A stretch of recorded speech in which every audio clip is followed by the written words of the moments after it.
आस मिलनाची भाग 2. तिने डायरी उघडली आणि डायरीच्या पहिल्या पानावर सुंदर अक्षरात लिहिलं, माझं लग्न. तिने ठरवलं होतं की लग्नाशी रिलेटेड सर्व आठवणी या डायरीत लिहील. मनोजरावांनी लग्नाची तयारी सुरू केली होती. त्यांच्या घरी कुणी बाई माणूस नव्हतं, त्यामुळे त्यांनी त्यांच्या गावाहून त्यांच्या एका दूरच्या बहिणीला बोलावून घेतलं होतं. आज लग्नाचा दिवस होता. मनोजरावांचे पुण्यात राहणारे मित्र दामोदर पाटील यांनी सुद्धा मनोजरावांनी बोलवलं होतं. दामोदर आणि मनोजराव लहानपणीचे मित्र होते. मोठी झाल्यावर दामोदर यांनी पुण्याला जाऊन त्यांचा बिझनेस सुरू केला आणि तिथे सेटल झाले. मनोजराव इथेच सोलापूरमध्ये राहिले. दामोदर यांची पत्नी म्हणजे सीमाताई नवीन आणि मॉडर्न विचाराच्या होत्या. त्यांना 2 मुलं होती, उमेश आणि मानस.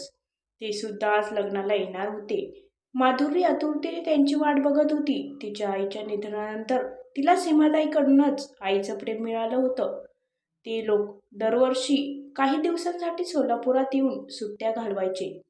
दरवेळेस त्यांच्यासोबत मानस यायचा.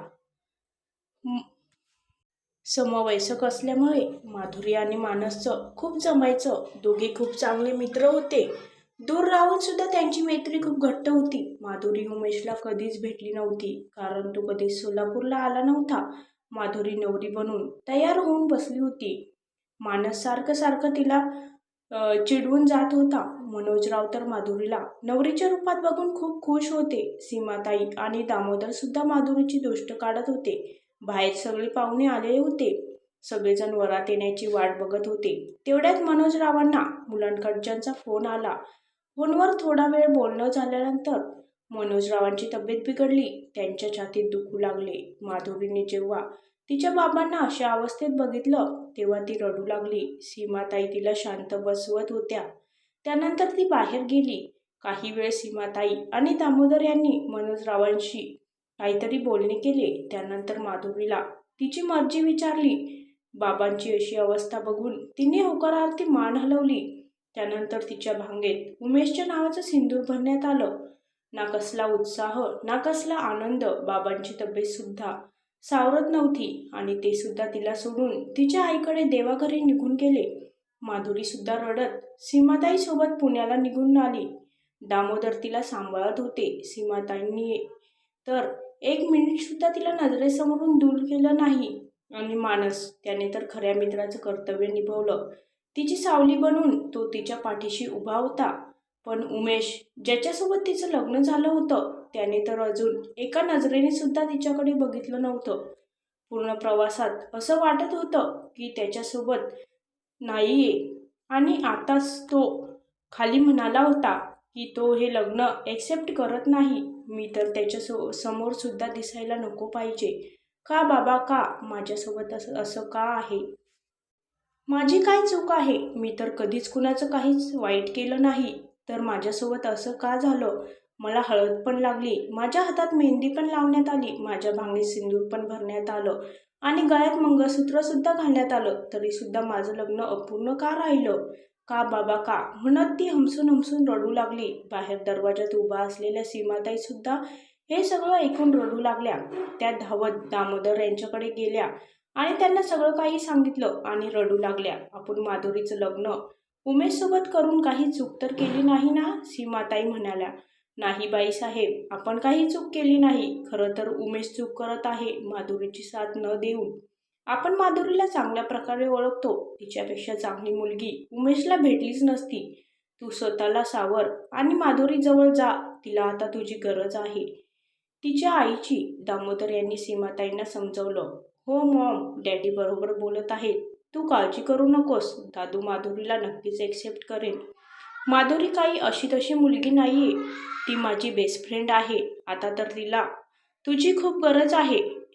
दादूसोबत आपण उद्या बोलूया, मानस म्हणाला. सगळ्यांना माहीत होतं की मानस माधुरीला किती मानतो. माधुरी खाली बसल्या बसल्या झोपी गेली होती. जेव्हा तिला जाग आली तेव्हा सकाळ झाली होती. फ्रेश होऊन ती बाथरूममधून बाहेर आली तेव्हा तिची नजर समोर असलेल्या आरशावर पडली. भांगात सिंदूर बघून तिला रात्री घडलेली सगळी घटना आठवली. एक वेदनेची लहर तिच्या चेहऱ्यावर आली. माहीत नाही आता पुढे काय होणार आहे.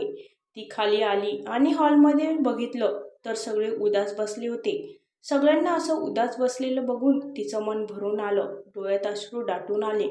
मानसची नजर तिच्यावर गेली तेव्हा तो उठला आणि तिच्याजवळ गेला आणि तिला घेऊन आला आणि आईजवळ बसवलं. तिने सगळीकडे बघितलं पण तिला उमेश कुठेच दिसला नाही. तिला आठवलं की तो रात्री रागात बाहेर निघून गेला होता. तिने सीमाताईंकडे बघितलं तेव्हा त्यांना समजलं की माधुरी कुणाला शोधत आहे. स्मित हास्य करत त्या म्हणाल्या, तो रात्रीच परत आला आहे. आता तो त्याच्या रूममध्ये आहे. हे ऐकून माधुरीला जरा बरं वाटलं. तेवढ्यात तिला जिना उतरताना उमेश दिसला. एका क्षणासाठी माधुरीची नजर उमेशवर येऊन थांबली. इतक्या दिवसानंतर तिने उमेशला ध्यान देऊन बघितलं होतं. तो बिलकुल तिच्या स्वप्नातल्या राजकुमारासारखा होता. उमेशच्या अट्रॅक्टिव्ह लुकने माधुरीच्या मनात घर केलं होतं. ती उमेशमध्ये हरवून गेली होती की तेवढ्यात तिला सीमाताईंचा आवाज ऐकू आला. हे काय आहे उमेश, तू कुठे जात आहेस? आई, मी परत अमेरिकेला जात आहे, उमेश म्हणाला. पण तू तर पुढच्या आठवड्यात जाणार होतास ना, दामोदर म्हणाले. हो, पण मी आता इथे एक क्षण सुद्धा थांबू शकत नाही, उमेश म्हणाला. पण बाळा, अजून तर तुमच्या दोघांच्या खूप साऱ्या विधी राहिल्या आहेत, सीमाताई म्हणाल्या. मॉम, मी रात्री सांगितलं होतं ना की मी या लग्नाला ॲक्सेप्ट करत नाही. आणि हो, जेव्हा मी परत येईल तेव्हा मला माझी रूम जशास तशी हवी आहे.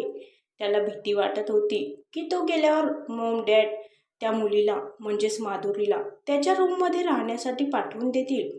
तो लहानपणापासूनच थोडा हट्टी आणि रागीट स्वभावाचा होता. तो त्याचं सामान आणि रूम कोणासोबतच शेअर करत नव्हता. त्यामुळे तर अमेरिकेत सुद्धा युनिव्हर्सिटी हेडसोबत बोलून दामोदर यांनी हॉटेलमध्ये त्याच्यासाठी सेपरेट रूम करून दिली होती. त्या रूममध्ये त्याचा कुणीच रूममेट नव्हता. तू एक्सेप्ट कर किंवा नको करू, पण माधुरी तुझी पत्नी आहे आणि राहील, सीमाताई म्हणाल्या. मॉम डॅड, तुम्ही लोकांनी काहीही म्हटलं तरी मी या सगळ्यात पडणार नाही, उमेश म्हणाला. मी बघतोस तू कसा या लग्नाला स्वीकार करणार नाहीस, दामोदर थोडं रागात म्हणाले. जर तुम्ही माझ्यासोबत जबरदस्ती करणार असाल तर मी कधीच परत येणार नाही, उमेश म्हणाला. हे ऐकताच माधुरीच्या तर पायाखालची जमीनच सरकली. नाही, असं होऊ शकत नाही. मी या लोकांना असं दुःखात बघू शकत नाही.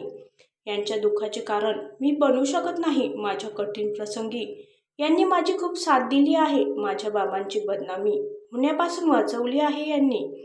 माझ्यामुळे यांचा मुलगा यांच्यापासून दूर जाऊ शकत नाही.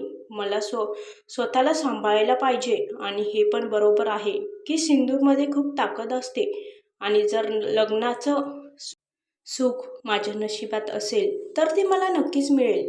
मी वाट बघेन, असा विचार करून माधुरी सीमाताईंना म्हणाली. आई, मला काहीतरी बोलायचं आहे. हा, बोल ना बाळा, सीमाताई म्हणाल्या. सगळेजण तिच्याकडे बघू लागले. उमेशने अजून सुद्धा तिचा चेहरा बघितला नव्हता, कारण माधुरीने डोक्यावरून पदर घेतला होता आणि ती सीमाताईंकडे तोंड करून उभा होती. तुम्ही सर्वांनी माझ्यासाठी जो निर्णय घेतला तो मी मान्य केला. पण जर आता उमेश काही निर्णय घेत आहेत तर मला असं वाटतं की तुम्ही यांचा निर्णय सुद्धा स्वीकार केला पाहिजे. आई बाबा, तुम्ही माझ्यावर विश्वास ठेवा. मी तुम्हाला कधीच दोष देणार नाही. तसंही नातं हे मनापासून निभवलं जातं, जबरदस्तीने नाही. आणि जर हे नातं राहिलं नाही तर तुम्ही मला तुमच्या मुलीच्या रूपात स्वीकार करू शकत नाही का? एवढं म्हणून माधुरीने तिच्या गळ्यातलं मंगळसूत्र उमेशकडे सरकावलं. तुम्ही माझ्याकडून स्वतंत्र आहात. मी तुमच्यावर कधीच हक्क दाखवणार नाही. हे ऐकून उमेशने सुटकेचा निश्वास सोडला. चला, सुटलो मी या सगळ्यातून, त्यांनी स्वतःच्या मनालाच म्हटलं.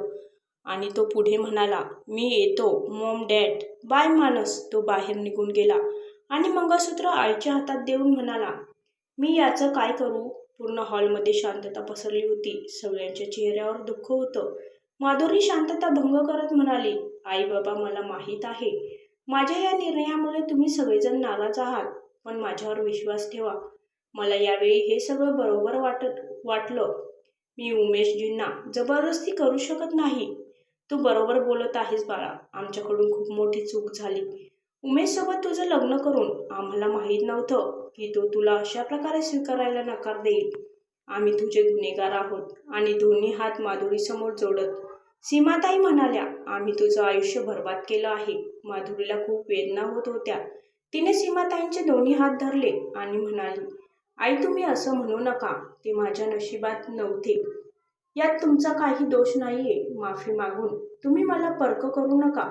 माझा तुमच्यावर एवढा सुद्धा हक्क नाही का की मी एखादा निर्णय घेऊ शकेल? असं म्हणत माधुरी रडू लागली. दामोदर जे स्वतःला हे सगळं ऐकून दोषी मानत होते ते म्हणाले, माधुरी तू जो निर्णय घेतला आहेस त्याचा मला अभिमान वाटत आहे. एखाद्या नात्याची भीक मागण्यापेक्षा एक नवीन नातं निर्माण करणं कधीही चांगलं आहे. आजपासून तू आमची मुलगी आहेस. जेवढा आमच्यावर उमेश आणि मानसचा अधिकार आहे तेवढाच अधिकार तुझा सुद्धा राहील. आजपासून तुझी नवीन ओळख असेल माधुरी पाटील. दामोदर पाटलांची मुलगी. आजपासून तुझ्या डोळ्यात कधीच पाणी येणार नाही. तुम्ही बरोबर बोलतात आणि आजपासून माधुरीच्या चेहऱ्यावर सतत हसू ठेवणं ही माझी जबाबदारी आहे. मानस म्हणाला. सीमाताईंना समजलं नव्हतं की काय करावं.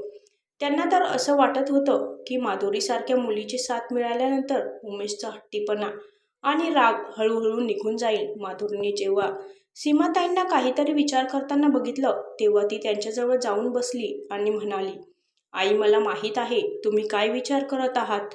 आई आता सगळ्यात जास्त गरजेचं हे होतं की उमेशजी अमेरिकेला जात आहेत तर त्यांनी रागात घराबाहेर पडू नये. देवावर विश्वास ठेवा. जसा जसा वेळ जाईल तसं तसं सगळं ठीक होईल. सीमाताईंनी माधुरीला मिठी मारली आणि म्हणाल्या, आम्हाला तर फक्त तुझा आनंद पाहिजे. आम्ही ते सगळं करू ज्याच्यामुळे तुझ्या चेहऱ्यावर नेहमी हास्य असेल. मानस वातावरण हलकं करण्यासाठी डायनिंग टेबलवर दोन्ही हात आपटत म्हणाला, जर तुमच्या सगळं जर जर तुमच्या सगळ्यांचं झालं असेल तर काहीतरी खाऊ घालायची कृपा कराल का? भुकेने माझ्या पोटात कावळे ओरडत आहेत आणि तुमची नवीन मुलगी आहे ना, तिला सुद्धा भूक लागली असेल. हे ऐकून सगळेजण हसू लागले. हो खरं आहे. माधुरीने तर रात्रीसुद्धा काहीच खाल्लं नाही. सीमाताई म्हणाल्या, माधुरी माझी अशी इच्छा आहे की तुझं अर्धवट राहिलेलं शिक्षण पुढे सुरू ठेव. मी तुझ्या ॲडमिशनची व्यवस्था करतो. पण बाबा अशा सेशनच्या मध्येच माझं ॲडमिशन होईल का? माधुरी म्हणाली, तू या सगळ्यांची चिंता करू नकोस. डॅडी आमच्या कॉलेजच्या ग्रुपचे ट्रस्टी मेंबर आहेत त्यामुळे तुझं ॲडमिशन लगेच होऊन जाईल. मानस म्हणाला, हो बाळा मी प्रिन्सिपलशी बोलून घेतो. दामोदर म्हणाले, माधुरी मी तुझी रूम तयार करून घेतली आहे. सीमाताई म्हणाल्या, ठीक आहे आई. असं म्हणून माधुरी तिच्या रूममध्ये आली आणि तिच्या मागे मागे मानससुद्धा तिच्या रूममध्ये आला. माधुरी तू ठीक तर आहेस ना? तुझा उदास आणि पडलेला चेहरा बघत मानस सोफ्यावर बसत बोलला, मला माहीत आहे माधुरी. खाली तू जे काही निर्णय घेतला तो खूप कठीण होता आणि मला हे सुद्धा माहीत आहे की तू कमजोर अबला नारी नाही आहेस. तू नक्कीच काही ना काही करून दाखवशील. मी नेहमी तुझ्यासोबत असेल. तुझ्या मित्राच्या नात्याने आणि तुझ्या दिराच्या नात्याने सुद्धा. मला माहीत आहे तू माझा सगळ्यात चांगला जवळचा मित्र आहे. पण कदाचित वहिनी आणि दिराचं नातं आपल्या नशिबात नाहीये. माधुरी उदास होत म्हणाली. हे ऐकून मानस हसत अदाकारीने म्हणाला, लो कर दी ना अबला नारी वाली बात. अरे दादूला एकदा स्टडी कंप्लीट करून येऊ तर दे. मग बघतो तो माझ्या मैत्रिणीच्या जलव्यापासून कसं काय वाचतो तेच. मानसचं हे बोलणं ऐकून माधुरीसुद्धा खळखळून हसली. असंच हसत राहा आणि हो उद्यापासून तर रोजच आमच्या कॉलेजमध्ये कुणी ना कुणी नक्कीच तुझ्या या जलव्यामुळे घायल होत राहील. मानस डोळे मिचकावत म्हणाला. तेव्हा त्याला मारण्यासाठी माधुरी त्याच्या मागे पळाली. मानस पुढे पुढे आणि माधुरी त्याच्या मागे मागे. दोघांच्या हसण्याच्या आवाजाने पूर्ण घरात आनंद पसरला होता. दामोदर आणि सीमाताई माधुरीच्या चेहऱ्यावर हसू बघून खूप खुश होते. माधुरीचं लक्ष जेव्हा त्या दोघांच्या हसणाऱ्या चेहऱ्याकडे गेलं तेव्हा तिला सुद्धा बरं वाटलं.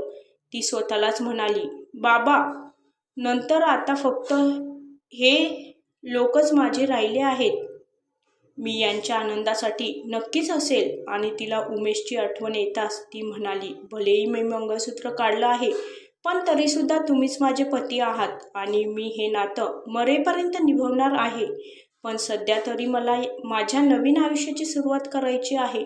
आणि तिने एक दीर्घ श्वास घेतला आणि आत्मविश्वासाने उद्याच्या तयारीला लागली.